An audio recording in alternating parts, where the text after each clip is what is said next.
Vamos lá, continuar nossa aulinha sobre relevo. Hoje nós vamos falar especificamente de Brasil. Como eu comentei no anterior, quando se fala de relevo, ele passou por todo um processo de formação e transformação. E está relacionado à idade do relevo, à idade geológica. Quando eu falo do Brasil, dentro desse planeta Terra, a idade geológica da Terra, nós falamos que está aproximadamente em 4 bilhões e meio de anos. E o Brasil se formou dentro deste espaço de tempo também. Mas a definição das áreas continentais, elas estão por volta de 300 milhões de anos, mais ou menos, tá? Então, o Brasil, ele tem uma idade geológica muito antiga, bastante antiga, aliás. É por isso que o nosso relevo, ele é considerado de baixas para médias altitudes. Mais ou menos 78% do território brasileiro é constituído ou está constituído por planaltos, por áreas que não ultrapassam 500 metros.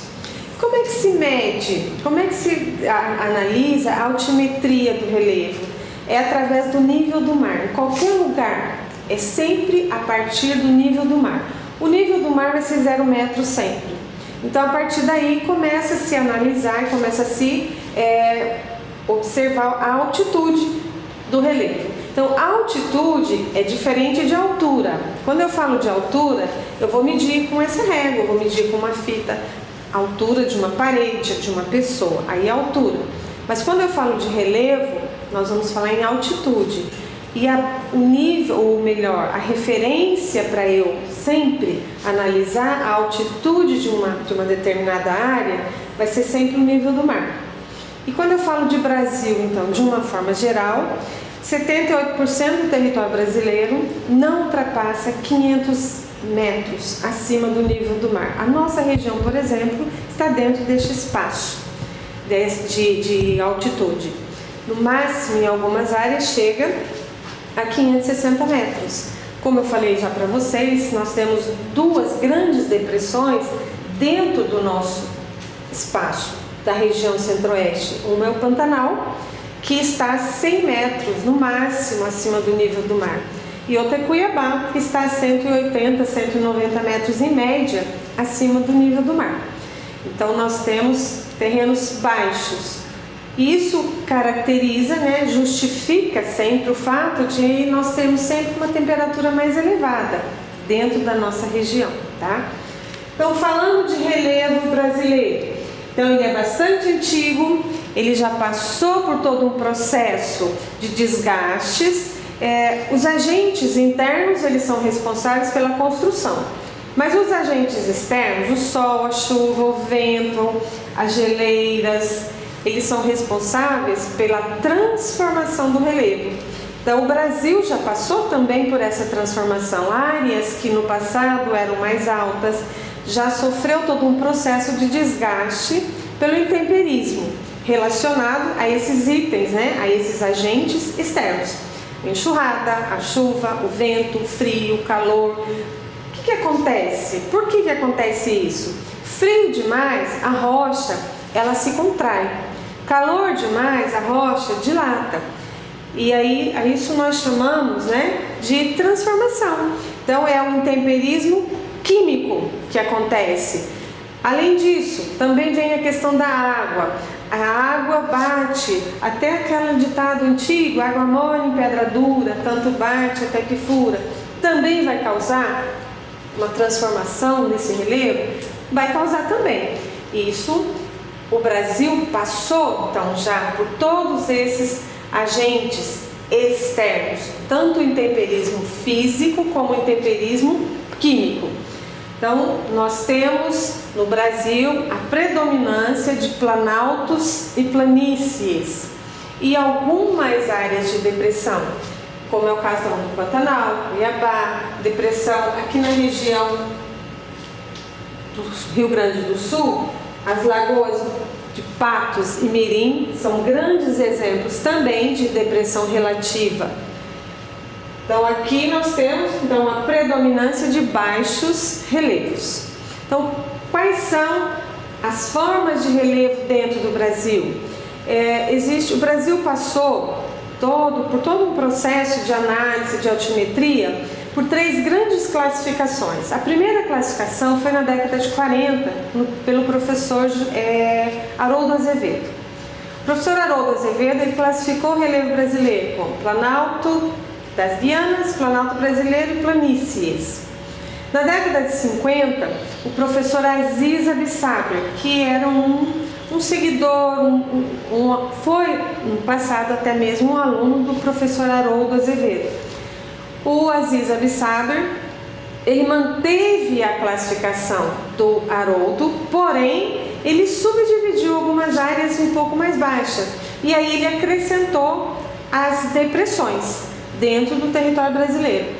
E na década de 70, o professor Jurandir Ross, em parceria com o governo brasileiro, num projeto chamado Radam Brasil, ele redimensionou em várias partes. Aí ele considerou várias partes do território e dando uma altimetria para cada uma delas. Mas eu vou trabalhar com vocês a classificação do professor Aziz Abissaber.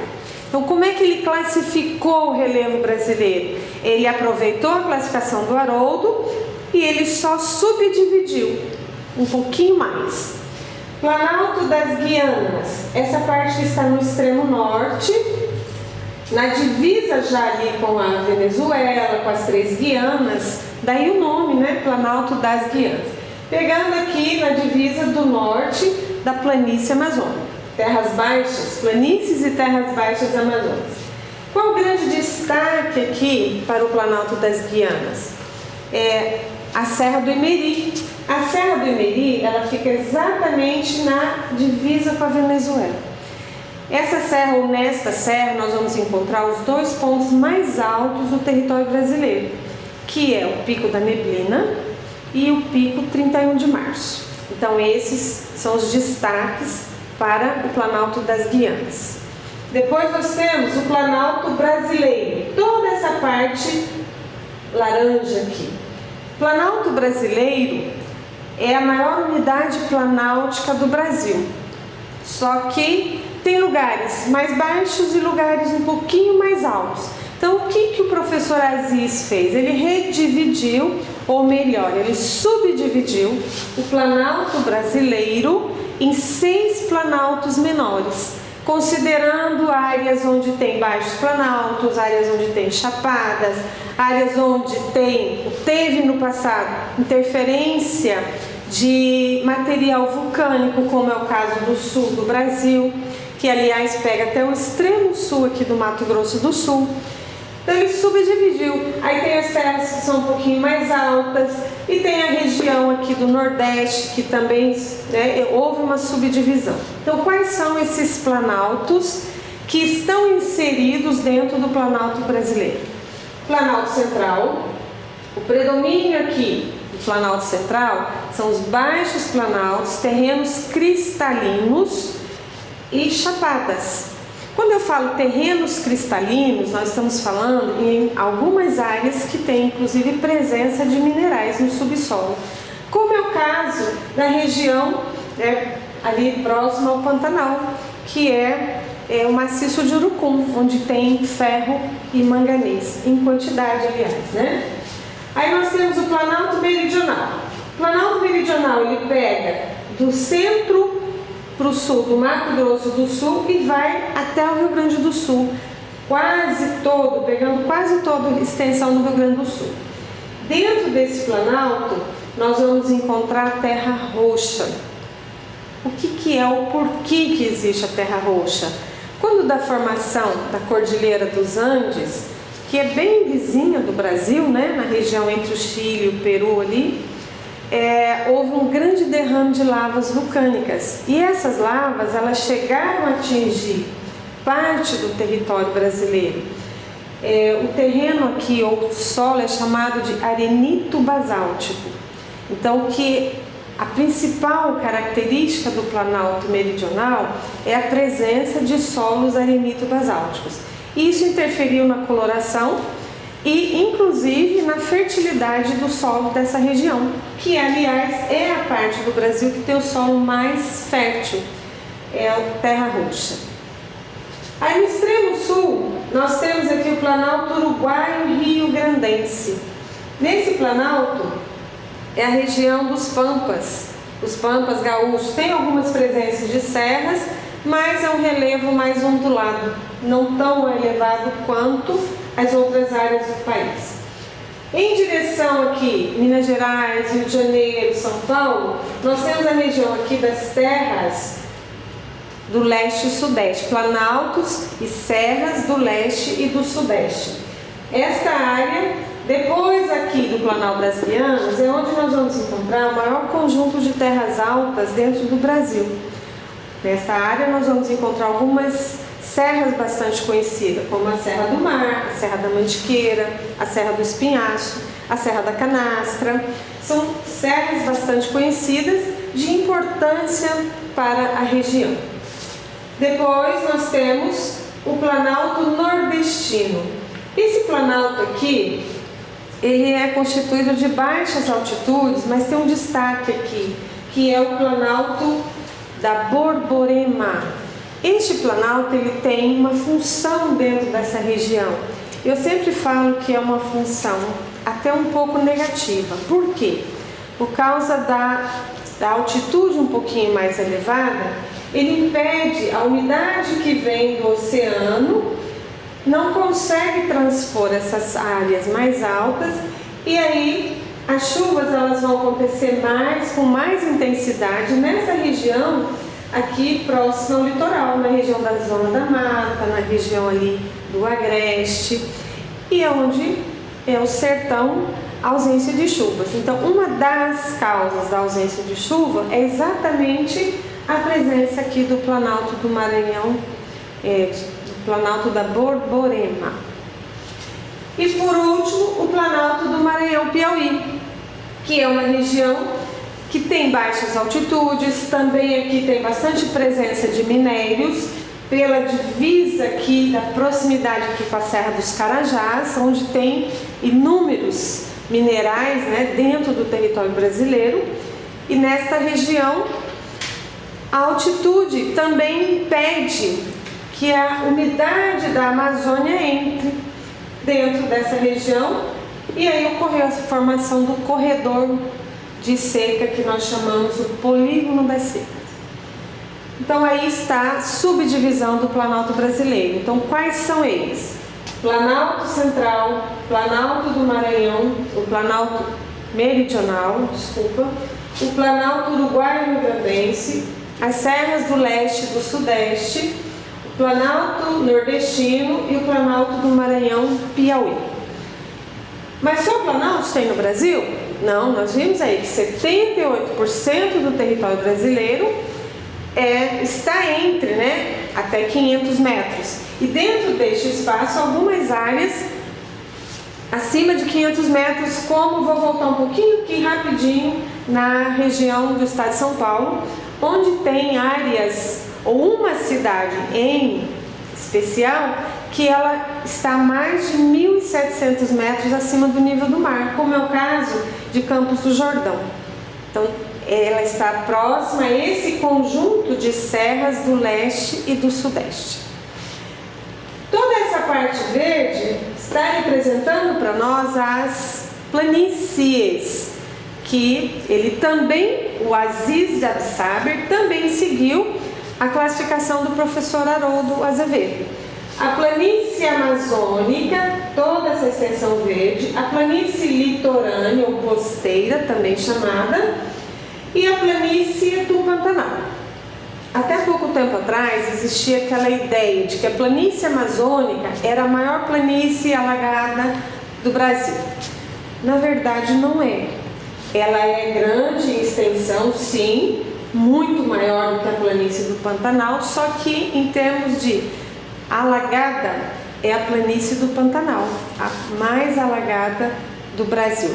Por que a planície amazônica não é alagada se ela tem um grande rio aqui, que é o Rio Amazonas? Porque ela está dividida em 3 andares diferentes. A planície amazônica, A parte do rio, junto ao rio, ela é alagada. Mas as margens, tanto direita como esquerda, é a região chamada de terraços ou várzea. Ela só alaga durante as chuvas de verão. O rio enche demais, transborda e alaga. E tem a parte mais longe, que é a região chamada de terra firme. Então a planície amazônica ela está dividida em 3 andares diferentes. A parte alagada, que é o Igapó, os terraços e a terra firme. Então, em termos de planície alagada, a planície do Pantanal é a maior planície do Brasil. E nós temos uma dúvida, às vezes o aluno tem. A planície do Pantanal, como é que a gente deve chamar essa planície? Pantanal Mato-Grossense ou Pantanal Sul-Mato-Grossense? Tanto faz. Por que tanto faz? Porque eu posso falar Pantanal Mato-Grossense quando eu me referir à planície como um todo. Mas tem uma parte dela que está no Mato Grosso e uma parte no Mato Grosso do Sul. Então, quando eu me referir à parte do Mato Grosso do Sul, aí sim eu vou me referir como planície sul-mato-grossense. 75% dela pega a costa oeste do Mato Grosso do Sul. E só 25%, ou seja, um pedacinho dela, pega o sul do Mato Grosso. Então, a planície do Pantanal está no Mato Grosso e no Mato Grosso do Sul. E aí nós temos a planície litorânea ou costeira, as terras baixas, né? Essas são as verdadeiras terras baixas do Brasil. Está no 0 metro, né? Que é o nível do mar, que se estende desde o litoral norte até o litoral sul do Brasil. Então essa é a classificação do relevo brasileiro dentro da classificação aí do professor Aziz Absaber.